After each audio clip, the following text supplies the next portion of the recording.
Hey everyone, my name is Samantha and welcome back to Blacklisted Technology. Hello, everyone. In today's episode, I will be interviewing Lawden Williams. He is an established podcast host of the best podcast I've heard in a while. Shit, I've learned the hard way. He has over 30 years of experience in technology and has worked for companies such as Microsoft, Amazon, and Walt Disney. Thank you for being here today. Well, thanks for the invitation. I appreciate it. Yeah. So, throughout your career, you have worked on a ton of amazing and interesting projects. How do you go about finding these opportunities? Yeah, that's an interesting question. I think sometimes projects find me. In fact, kind of the way I would say it was when I started out in my career. I think I was. People would say brave, but I would actually say I was probably stupid. Mm-hmm. So I would take on any project anyone would give me. It didn't matter how complicated it was. I think I was unaware of my own limits. I probably should have been more aware of my own limits. But I think what that does for you over time is the more you're pushing yourself and you're trying harder, and the more success you get, the more people trust you with complex and difficult projects. And so what begins to happen over time is it's less that I find and select the project. It's more that people say, well, we know if we put this person on a project team, what they bring to a project team, we want this person on our project team. And so I think that's a big thing is get out there, try stuff, learn. The more you do that, the more credibility you sort of build in your ability to get things done. I think the more interesting projects you get just because people want you to be part of their project team. Exactly. No, and I think that's great speaking about how if you work hard, especially at the beginning of your career, you're going to build the reputation of the number one person that if anyone needs any help, they're going to come to you. And if anyone needs something to get done, they know who to call. Absolutely. So I think that's a great thing. Yeah, and it kind of cuts both ways too, which is, I think you have to learn to also do a bad job and be graceful about it because, no one is successful 100% of the time, but how you handle kind of the challenges of a project or not doing well is a big part of it. So it's not just that reputation for getting things done, it's a reputation for being accountable and being responsible and being willing to sort of admit when you're out of your league or there's a challenge. And I think that's a level of trust that you build with people and makes people more interested in working with you. Exactly, and I think that's something all great leaders have. They don't always succeed, and most times they fail, but it's how they take the failure. I've heard projects that you've worked on, you've told me firsthand, and you've told me about your failures and how you dealt with them. And I think that is the most important thing when finding opportunities, to know that you're going to fail, but it's how you handle it. So I love what you said about that. I appreciate that. Yeah, I think it's important simply because it's hard to learn to do something in a negative way. And what I mean by that is, no one wants to fail, but yet at the same time, the only way you learn to deal with failure is you have to fail. So it's this weird sort of challenge because to get good at recovering from failure, you have to fail. And people inherently try to avoid failing. So it ends up creating a bit of a challenge. But once you kind of face things, you push things, you stretch things, where you're putting yourself in a position where you're working on the edge of your own capabilities, it's going to happen more. You're going to get better at recovery. And again, you're going to build trust with people. Mm-hmm. They're going to want to work with you because they trust what you do. Exactly. For my next question I have for you, I know that a ton of people in technology struggle with communication, especially engineers. That is not something you struggle with at all. So how did you learn your communication skills and how did you develop them over time? Well, first I have to say thank you. That's the kindest way someone's ever said I have a big mouth, so I appreciate that. But I think it's kind of interesting, and I come at this from a different background. But I agree with your statement, which is I think communication skills are something that are really important.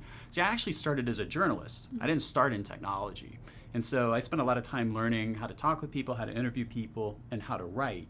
But I also find that it is a problem in our space, and that's what we see is people focus so much on the technical skill development, they don't spend as much time really focusing on how to communicate effectively. And I think there's a lot of tools out there. There's a lot of wonderful opportunities. There's a story I love to tell. I have a friend of mine, I won't call him by name, but he'll know who I'm talking about, who was an engineer that decided he wanted to move past engineering and wanted to do other things.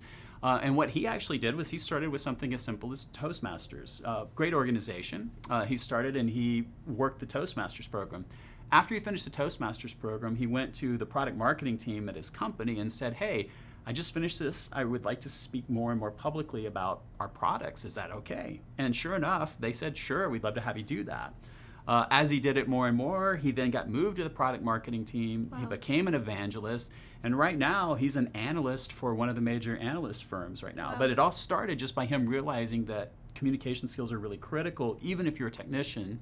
Mm-hmm. It's easy to kind of try to forgive them. If I'm a technical person, I don't need them, but they're really critical for everyone. Mm-hmm. But like any skill, you have to invest in it. No one's great at communicating just because they were born that way. All of that comes from that practice and that study and that willingness to develop that skill set. No, I love what you said about developing your communication skills.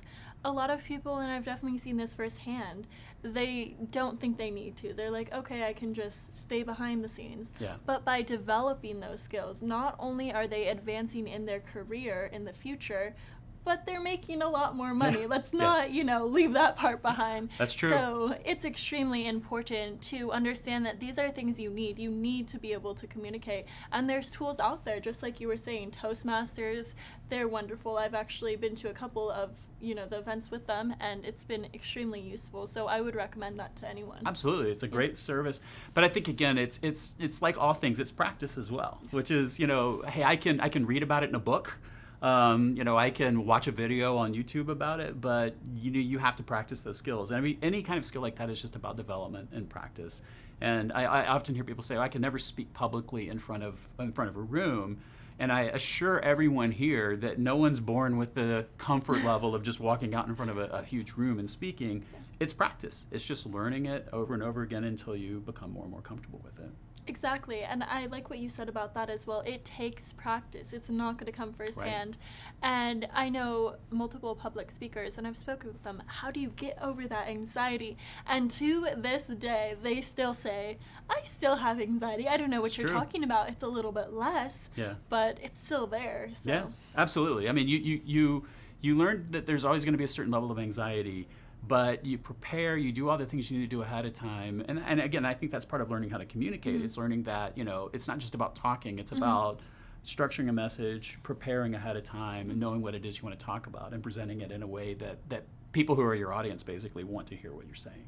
Exactly, and I agree on that because you're going to be able to create a format to structure a conversation. Like, okay, after I introduce myself, I should ask them questions on X, Y, Z to continue that conversation. So it's actually a skill that you can write down and figure out and map out what works best for you, especially for people in technology who that's basically how they do everything. They put together an algorithm and put it to work. So it's basically the same thing. Yeah, absolutely. I totally agree. I want to know about a time you worked on an extremely interesting project, and what did you learn from that project? Oh, wow. I've had some interesting projects over the years, but I think the learning part is kind of the interesting thing. And maybe to the theme we've already talked about a little bit about failure, maybe I can talk a little bit about some projects where I've had challenges on. In fact, I kind of joke that I've unfortunately shut down the trading floor of a major investment bank. I say joke, but it wasn't really a joke. It really happened. I was there working to sort of get them set up with this authentication system, and we made a mistake. And so the day started. No one could get into their trading desktops for literally, and I'm not joking when I say this, it was literally like a minute. But of course, they told us how much that 1 minute of downtime actually cost them in terms of opening bell trades. And pointed out the only reason they weren't suing my company was because they lost more money than my entire company was worth. So, oh well. But I think it's those things are interesting, but they're also really important life lessons because I could have double checked my work better. I could have used a better testing process. I could have done a lot of things to prevent that problem, but I didn't do that. And so the hard part is that's not the lesson that I've learned once. It's a lesson that I've learned more than once. I've actually done that, unfortunately, more than one time. And so I think it actually brings up a second point, which is it doesn't matter how long you've been doing things in these types of projects. Focusing on the basics and just doing everything right that you're supposed to do is the right thing to do. Taking shortcuts, even when you're senior and very experienced, can lead to bad things happening. Exactly, and I think that's a great example of how it's always important to double check what you're doing and not rush through. Absolutely. Unfortunately, You learn the hard way, but we all do. And I think it's extremely important to double check, make sure you're doing the right thing, and making sure at the end of the day, what you're putting out there, you're going to be happy with. And I think that's extremely important. Absolutely. For my next question, I want to know, what do you think is the most important trait for a mentor? You know, I think that's a wonderful question. And I think the way I like to think about it, because I think you're never at a point in your career where there's not something you can learn. What I start to look for at this point in my career are people that have life experiences that are different than me, but might encounter similar problem sets. And the reason that's interesting is that understanding how to apply certain skills in different contexts is really important. And so if I can talk with someone or relate with someone that maybe has a different take on something that I do, it helps broaden my horizon. It helps me think more broadly about problems. But understanding how certain skills are applied in different areas is really important, because that helps you grow how you use that skill. It gives you more, to be geeky for a minute, it gives you more data that allows you a broader set of understanding that makes your skills more applicable in a broader set of circumstances. And I think that's really important. So I'm looking for someone who can push me, who can stretch me, who can, at this point, also I love people who can challenge my preconceptions, because I think what comes with a lot of experience is a lot of preconceptions and a lot of sort of, I just do it that way because I do it that way. So being challenged on that from a mentor is really nice as well. Rethinking why you're doing things the way you're doing them is really important, and a really, really useful exchange with someone. No, that's great. I love what you said about being challenged, especially because it's so important to never get stuck in your ways and always be open to other opinions or decisions, because I've heard so many conversations where a person's stuck in their way, but then they hear a new outlook and they're like, that's a good idea. That makes sense. And applying those skills that you learn from each situation is extremely important as well. So that was great. I agree. And I would share one more thing, which is just to say that's what a mentor can get out of a mentee relationship as well, is because, again, when you're seeing people approach problems in maybe different ways than you would have approached it at that point in your life, and realizing that maybe they're applying different technologies, different tools, updated knowledge to a problem, it lets you go revisit some of those things. So it's great to have a good mentor. It's also good to participate with a good mentee, because you want to be able to learn from them as well. So I like to think of it in both directions. It's what you can learn from others, both who are more experienced than you or as experienced as you, and what you can learn from people who have less experience than you on ways to think about things with a new lens. Exactly. No, I think that's great to continue the learning process and not always just think, oh, I'm just mentoring them and I can't get anything from this. It's great to understand that actually I can have a whole new viewpoint on a certain subject. So that kind of brings me to my next question. I know you mentor a lot of people. What is the most asked question you've had from startup founders? Oh. Or mentees? No, I think it's a fair question. And I think there's this delicate balance, and I know you and I've talked about this, between how much you do as a startup founder versus when do you start to get other people involved. And I think, just philosophically, from my vantage point, I encourage people to spend more time getting their hands dirty and learning a bit about the roles. And it's not because I don't believe, the E-Myth will tell you, you've got to create these repeatable processes and you got to be able to get these off to other people over time. And I believe that that's true.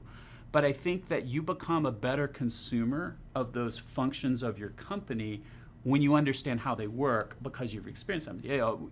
We've talked before about if you're going to go buy software development time and you don't know anything about software development, you're completely beholden to that software developer, their price quotes, their time quotes, all of that other stuff.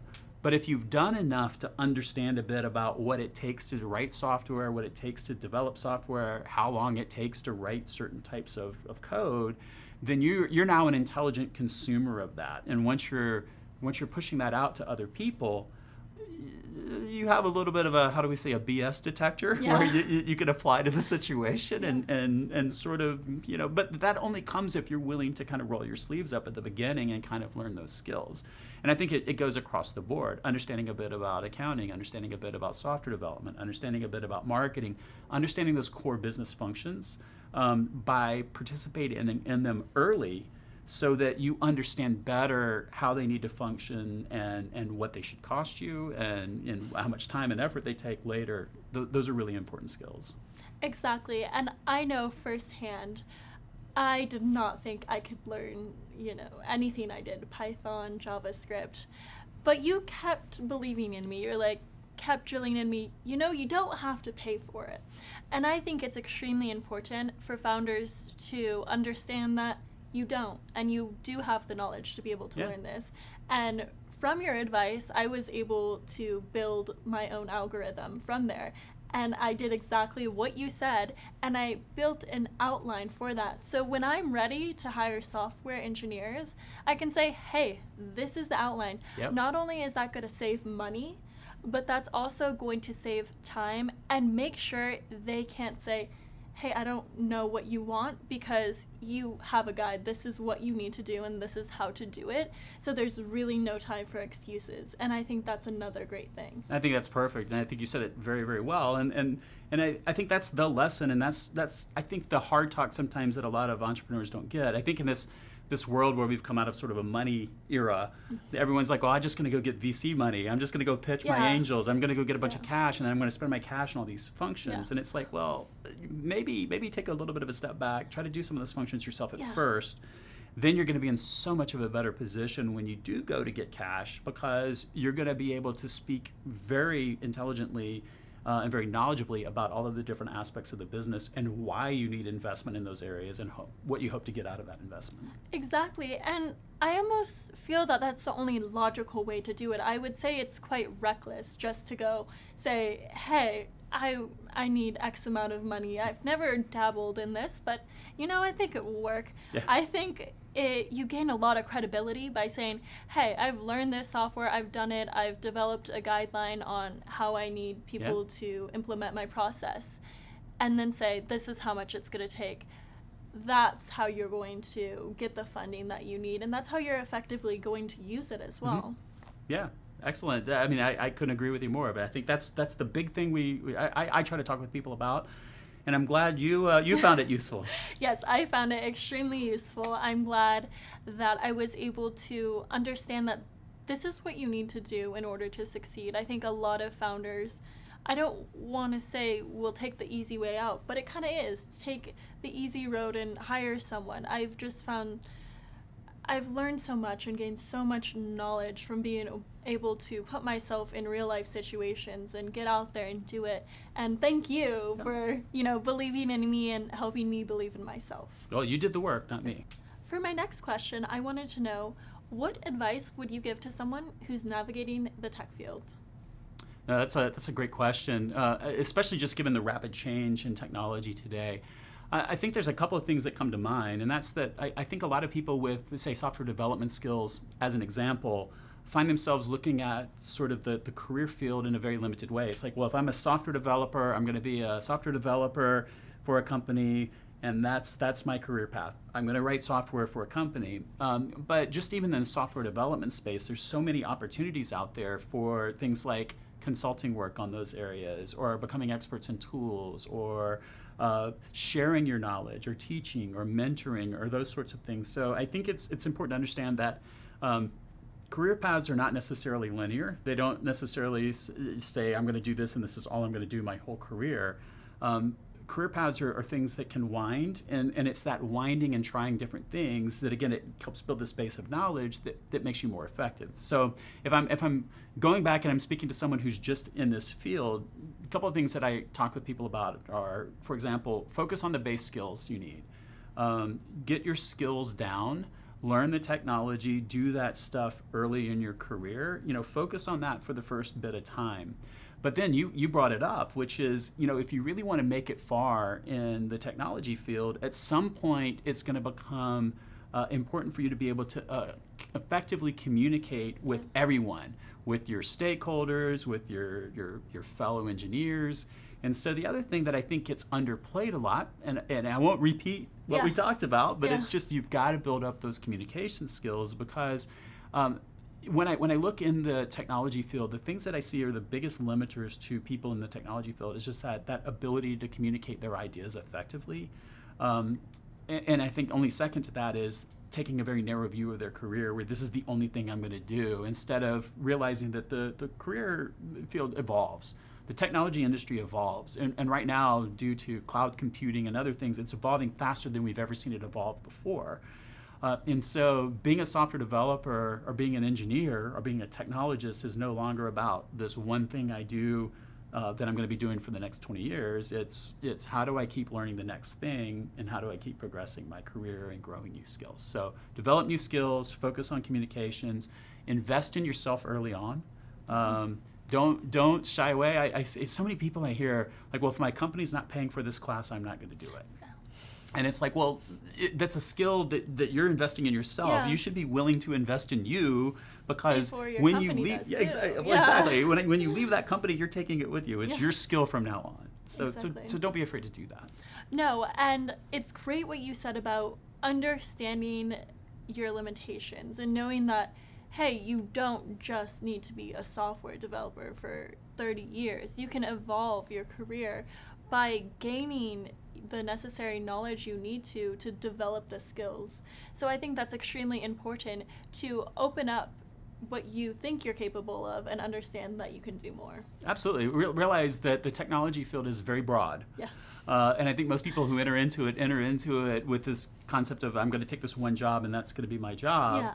But there's so many opportunities in the technology field, and so much of your experiences, no matter where you start in that technology field, are transferable to other parts of the field. And so it's really investing in yourself, really focusing on developing your skills, learning how to talk, learning how to communicate, those sorts of skills. They give you so much more breadth of understanding, but they also give you a lot of opportunities as you grow your career. Exactly. No, and I've spoke with people who have interviewed, let's say again, engineers, and they said the only reason why they didn't advance in their career is because they couldn't have a conversation. Like, they didn't know how to speak. And I think that's something, that's a little, it's kind of sad. So it shows how important it is. It can be one step away from your dream job if you just learn the necessary skills. Right. And I always say it this way. Think of it from a hiring perspective. If I have two people that are exactly the same skill set, both of them can do the job I want them to do. The difference between them is one person is personable and communicative and the other one isn't. Who am I going to give the job to? And again, so it's like thinking about it. It's just being the best technician in the world. Yeah.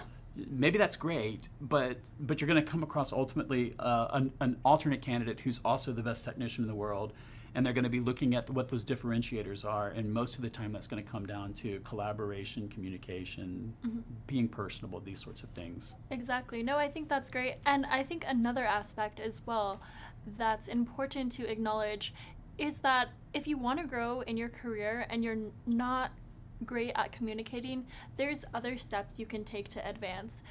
Even though you may firsthand think, oh, consulting, I have to talk to a ton of people. There's specific consultants who will just talk to one person, like the head of this department. And even though you're having to communicate a little bit, you're not having to, let's say, manage a team. You're just having to speak with one individual, consult them on a problem, and help them in the future. So I think that's really useful information. Absolutely. To say, even if you're not great, there are options. There really are. And I think you said something really important. Sometimes it's just that interpersonal communications. I've worked on teams before where software developers talk to software developers, and the person who's consulting, their main skill set is the ability to talk about what they're doing and relate that knowledge. They're not standing in huge rooms. They're just able to communicate to other people like them what it is those people need to do. Yeah. And so I think that helps everybody. Just generally speaking, those are skills that are really important to everyone. You have had an amazing career and have accomplished so much. What has been your driving force? Because I know you have faced many hardships, but you've also had many accomplishments. I think one of the things that I've always felt was a strength of mine was that I love to learn. Yeah. I love to learn new things. I'm constantly working on some project where I'm doing something I haven't done before. And so it's my willingness to sort of learn new things and embrace new things, I think, has been a real hallmark of my career.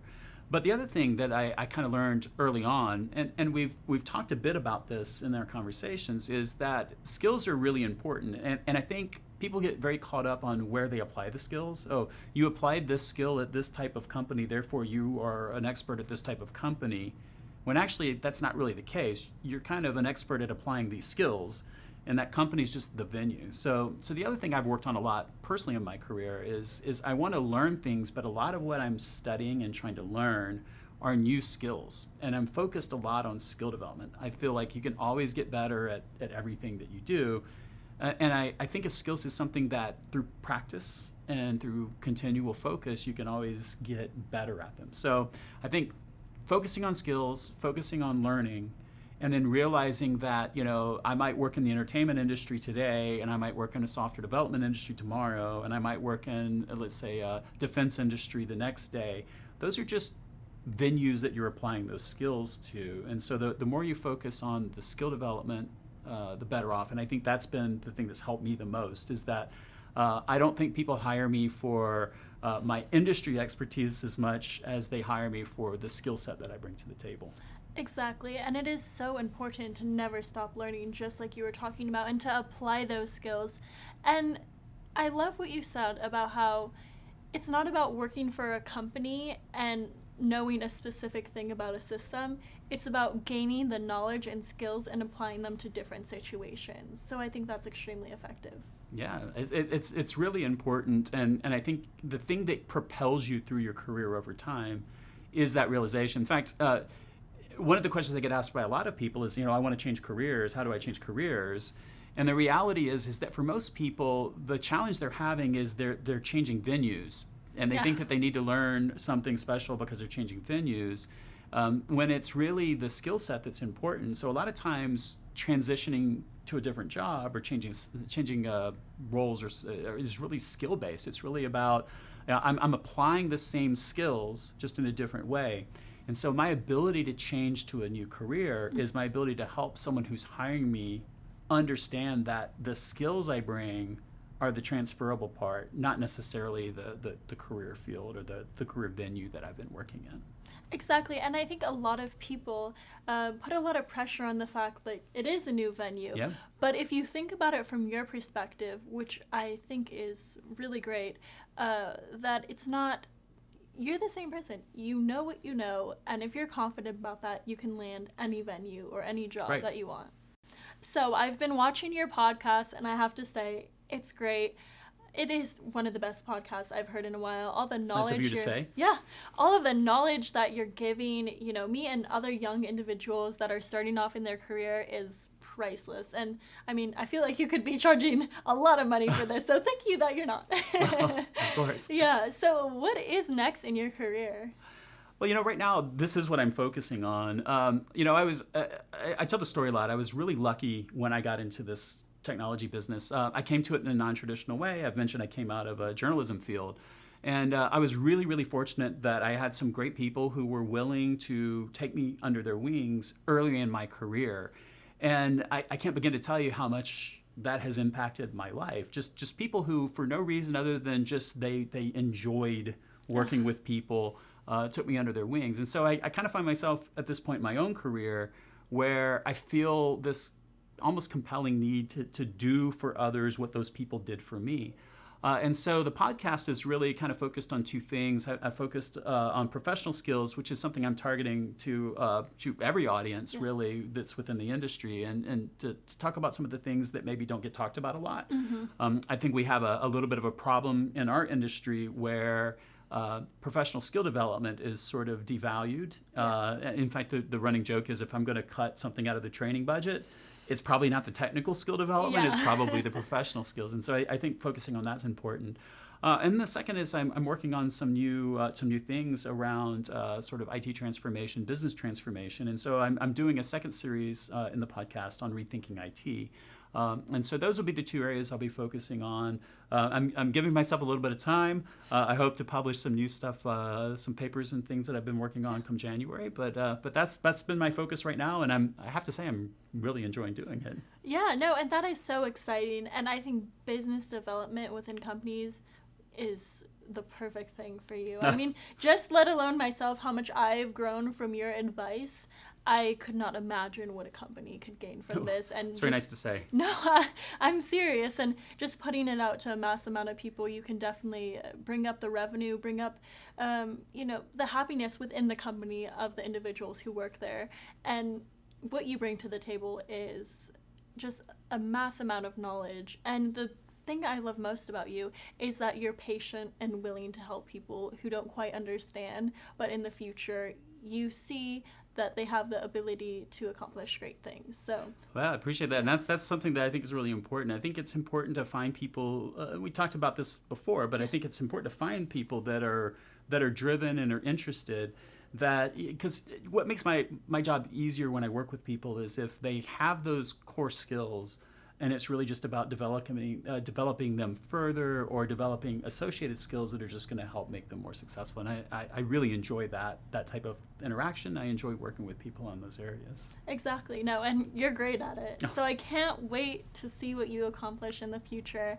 And like I said, I'm excited for your next video. What are you planning for this coming week? Well, I actually have one called How to Be a Mentor or How to Be a Mentee.